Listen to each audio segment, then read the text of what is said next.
Assalamualaikum warahmatullahi wabarakatuh. Perkenalkan, saya Jenita Nur Ahadiah. Di sini saya akan menjelaskan analisis data menggunakan aplikasi SPSS dengan judul pengaruh motivasi kerja dan disiplin kerja terhadap semangat kerja karyawan Kopkar Sempurna Surabaya.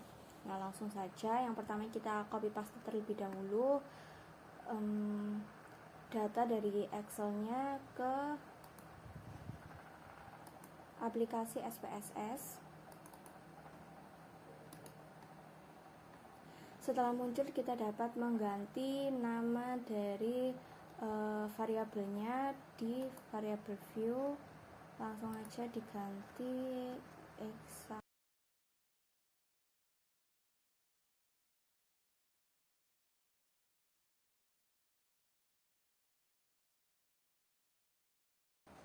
Setelah sudah, kita bisa lihat lagi di data view, ini sudah berubah. Nah, yang pertama kita akan melakukan uji validasi. Yang pertama kita bisa klik analyze, lalu kita ke correlate, kemudian bivariate. Nah, untuk ini kalian bisa pindahkan yang S1, bisa pindahkan salah satu variabel ke ruas kanan. Contohnya di sini adalah X1.1 sampai X1. Ini dipindah ke kanan. Kemudian untuk correlate coefficient itu Pearson, test of significance total, kemudian centang yang flex significant. Lalu klik OK.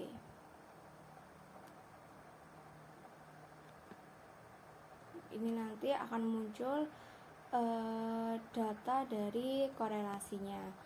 Nah, instrumen dikatakan valid apabila terdapat korelasi atau hubungan antara item dengan total score, yaitu X1. Nah, ini bisa dilihat dari nilai Pearson correlation-nya itu lebih dari 3 dan signifikansi itu kurang dari 0,05. Nah, ini saya coba hitung semua variabelnya terlebih dahulu. Karena kita ada di udah X1, maka kita next ke X2 dan Y.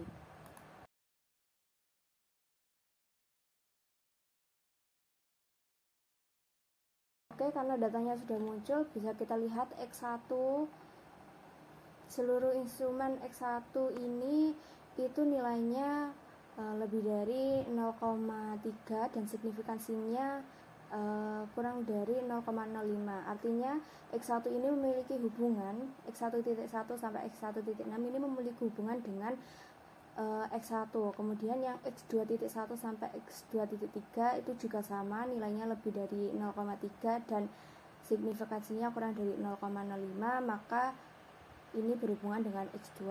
Kemudian yang Y1 sampai Y4 ini nilainya juga sama,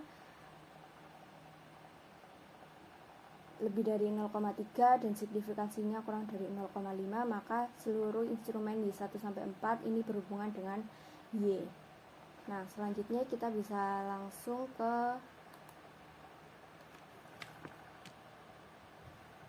uji selanjutnya, yaitu uji reliabilitas. Nah, uji reliabilitas ini digunakan untuk mengukur apakah instrumen penelitian tersebut dapat digunakan pada waktu dan tempat yang berbeda. Nah, caranya kita klik analyze, kemudian pilih yang scale, pilih reliability analysis. Ini hanya menggunakan item indikator, artinya seperti X1.1 sampai X1.4. Kita langsung aja coba. Ini kita pindah ke item, kemudian scalable ini bisa diketik. Nah, di sini X1-nya yaitu kepemimpinan.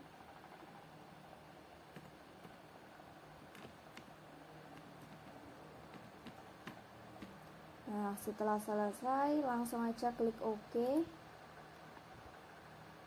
Nah, ini nanti akan muncul, kita hitung terlebih dahulu semua instrumennya.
Dihitung semuanya, akan muncul nilai-nilai ini. Nah, instrumen dikatakan reliable apabila memiliki nilai crunch alpha lebih dari 0,7. Jika nilai instrumen semakin mendekati 0,9 maka semakin reliable. Namun bila nilainya 0,6 artinya dapat ditoleransi dan dikategorikan reliable. Nah, di sini kita bisa lihat untuk yang kepemimpinan ini lebih dari 0,7, yaitu 0,770 yang dikatakan reliable. Kemudian untuk lingkungan kerja ini ada 0,699, itu juga dapat ditoleransi dan dikatakan reliable. Kemudian untuk yang kepuasan kerja ini lebih tinggi, yaitu 0,813 yang dapat diartikan reliable juga. Selanjutnya kita akan menghitung uji asumsi klasik, yaitu dapat digunakan untuk memastikan validasi dan keandalan model regresi linear. Nah, uji asumsi klasik ini terdiri dari uji normalitas dan uji heteroskedastisitas dan juga uji multikoleniaritas. Nah, langkah pertama kita bisa klik analyze, kemudian regression, klik yang linear, kemudian masukkan seluruh total variabel X seperti X1 ke kolom independen X1 dan X2, kemudian untuk Y ke dependen. Kemudian kita klik statistik, ini centang yang estimates, kemudian model fit dan collinearity diagnosis untuk mengetahui uji multikoleniaritas dan centang Darwin-Weisgen apabila ingin mencari autokorelasi. Namun dalam penelitian ini menggunakan data cross section sehingga tidak perlu menggunakan Darwin-Watson. Oke, selanjutnya klik continue. Kemudian klik yang plots. Ini untuk Y itu gunakan Z predictor, dan untuk X itu dapat digunakan S residual. Kemudian centang yang histogram dan normality probability plot. Kemudian klik continue. Selanjutnya oke.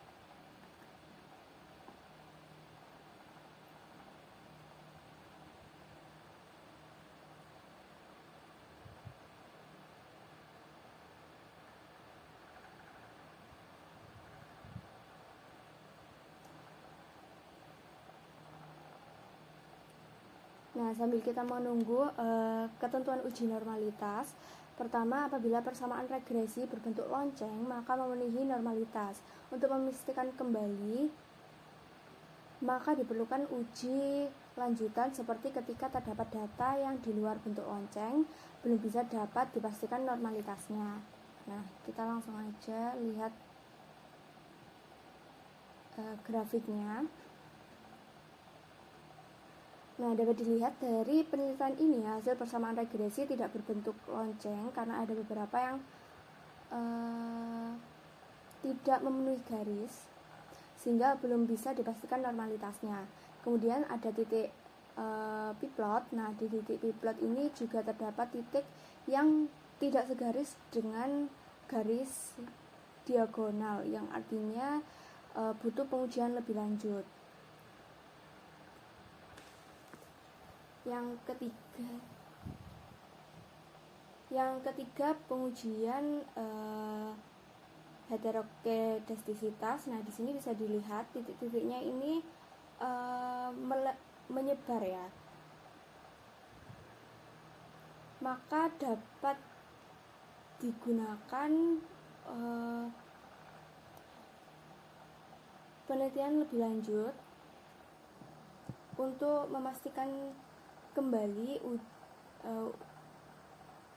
uji heterokedastisitas menggunakan uji Gleiser.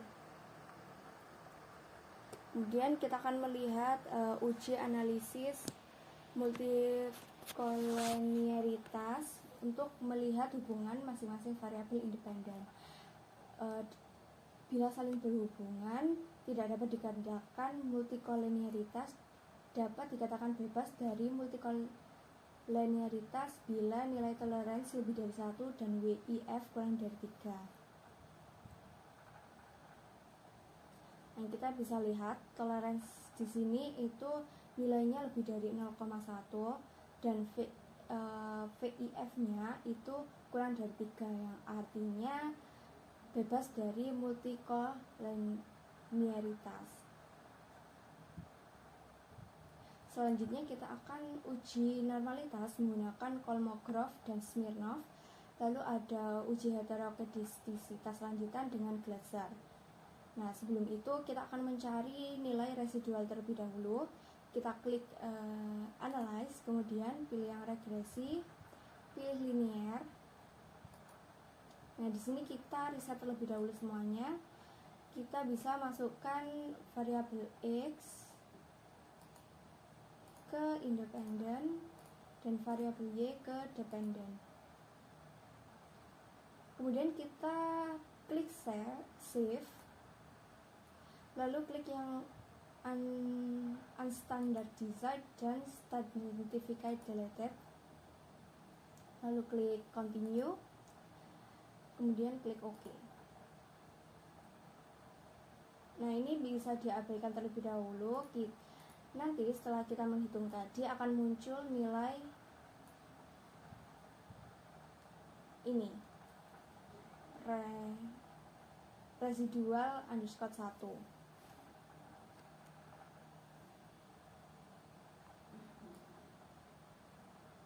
Nah, residual underscore 1 ini kita gunakan untuk menguji normalitas.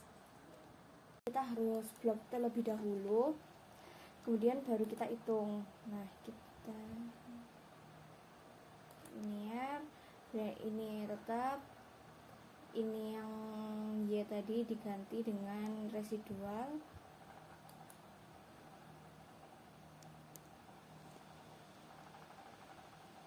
Kemudian kita ke plot, centang, histogram, dan norma probability, continue, klik OK. Nah, kita bisa lihat data terdistribusi normal apabila nilai Kolmogorov Smirnov itu lebih dari 0,05 dan Shapiro-Wilk lebih dari 0,05. Nah, di sini ternyata nilai signifikan dari masing-masing Kolmogorov dan Shapiro ini ternyata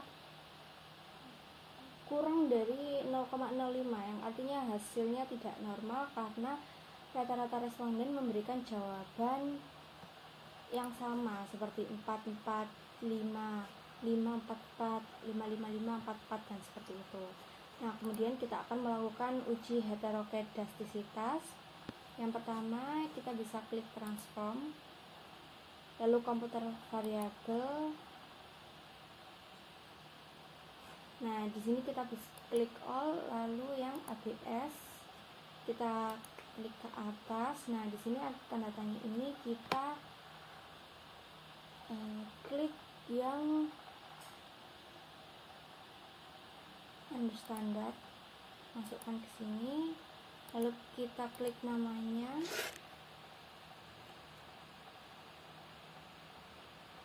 Di sini saya menggunakan abs_rec.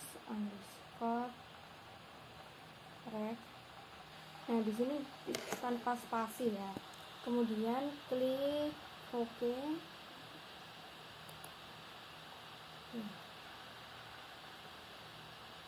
Lalu kita ke data. Nah, di sini akan muncul ABS residual.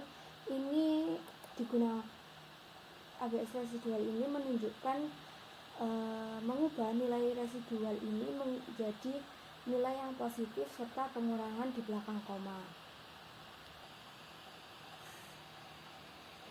Hasilnya sama ya seperti tadi.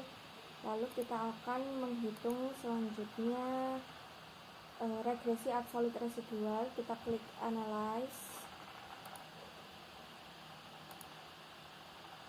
lalu yang linear masuk regression linear, masukkan semua X, ini tetap, kemudian ABS residual ke dependent, kita reset dulu. ABS residual ke dependent, lalu klik OK.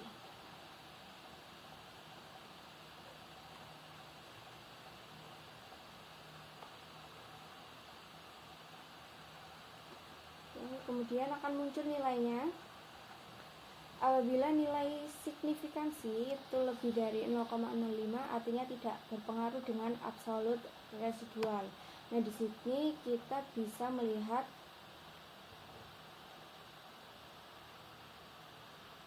bila signifikansinya itu lebih dari 0,05, yang artinya memenuhi uji heterokedastisitas dan signifikansi. Lalu selanjutnya kita akan uji analisis berganda.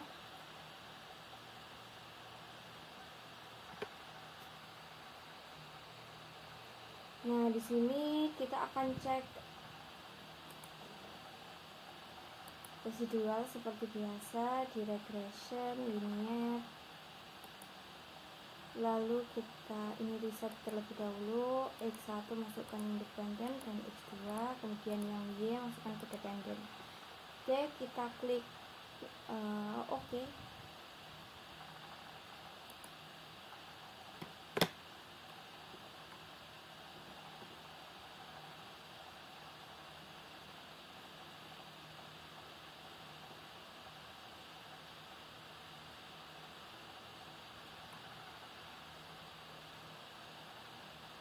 Nah, di sini kita akan melihat, kita akan fokus ke R-square ini.